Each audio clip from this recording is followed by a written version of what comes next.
Generation of one famous baseball family. Here's our sports director, Greg Bailey. Greg. We've said it before, but he looks a lot like his dad. You'll see the similarities. Our look at the first families of baseball in Houston continues tonight with the Pettites.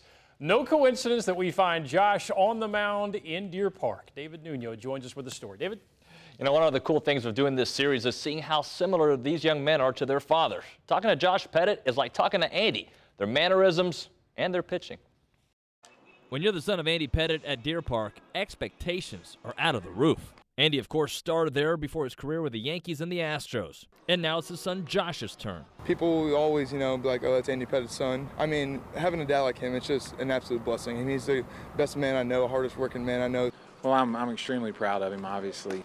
Proud of him not only just for baseball and the accomplishments of that, just what kind of kid he's been. He's just been a wonderful kid for us, hasn't given us any problems. You cross your fingers when you say that, but he's just been a great kid for us. I couldn't imagine going through that kind of pressure. Everybody, that's Andy Pettite's son. And no, but he does a good job of it. I think if you didn't know it when you walked out here, then you'd never know it unless somebody told you. It's like father like son when Josh pitches. You can see a little of Andy in him.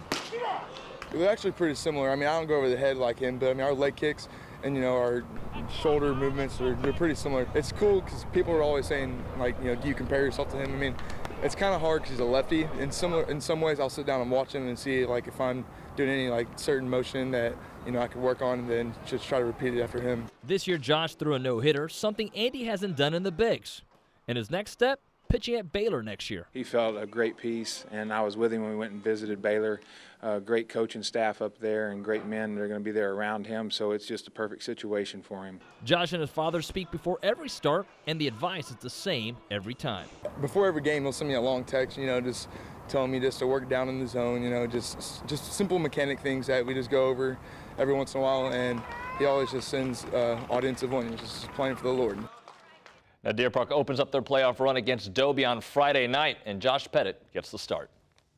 David, nice work. You can see those similarities.